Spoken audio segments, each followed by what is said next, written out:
Hi there, it's Mark Carlson here. So today I want to talk to you about a little technique that you can use to solve problems quickly. Now, what you've got to recognize is that you have the ability to change state, right? Because you've seen it sometimes. You've been in a sad mood, then something unbelievably good happens and bang, your state changes immediately.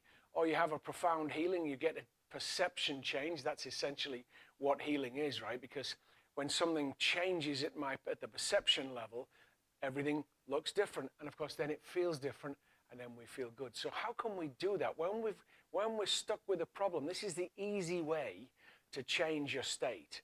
And that is to imagine that if you were answering the question, the problem for someone else, what would you say? Because when you go to that state, you elevate your consciousness, right? Because you go into a very different level of looking at life when you're trying to help someone solve their problem.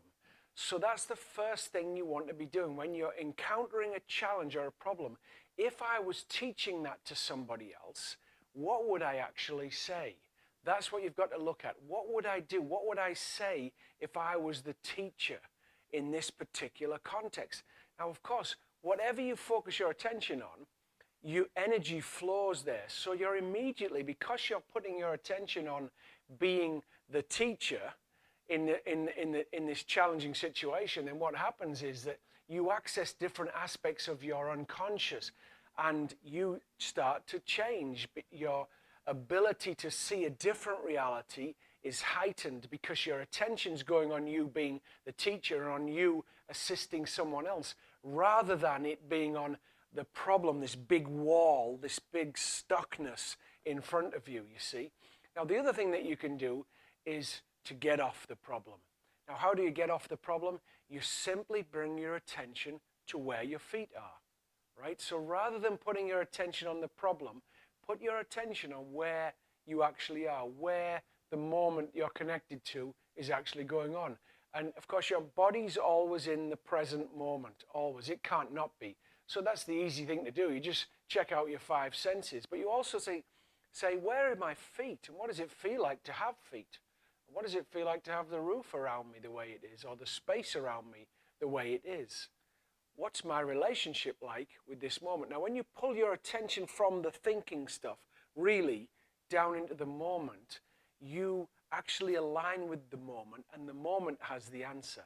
And so inspired thinking comes. And that's when your solutions start to come. So number one technique is that you imagine that you're the teacher and you have to teach someone else how to overcome the challenge. What would you say? And technique number two is you bring your attention to the moment and stay in the moment. You've got to pull your attention off the thinking, otherwise you're back in the challenge. What is it? What is it? What shall I do? What shall I do? That doesn't work. So you come to the moment for a moment and you stay here for as long as you can and see what the moment has to say. Now, either you'll get an inspired thought, or someone might walk past you with a t-shirt on with the answer on it, or you might hear a radio broadcast or a TV broadcast or a couple talking about something that gives you the inspiration you need, but you'll only get it when you come to the moment. Have an absolutely fantastic day when you watch this. I'll talk to you next time. Thank you so much.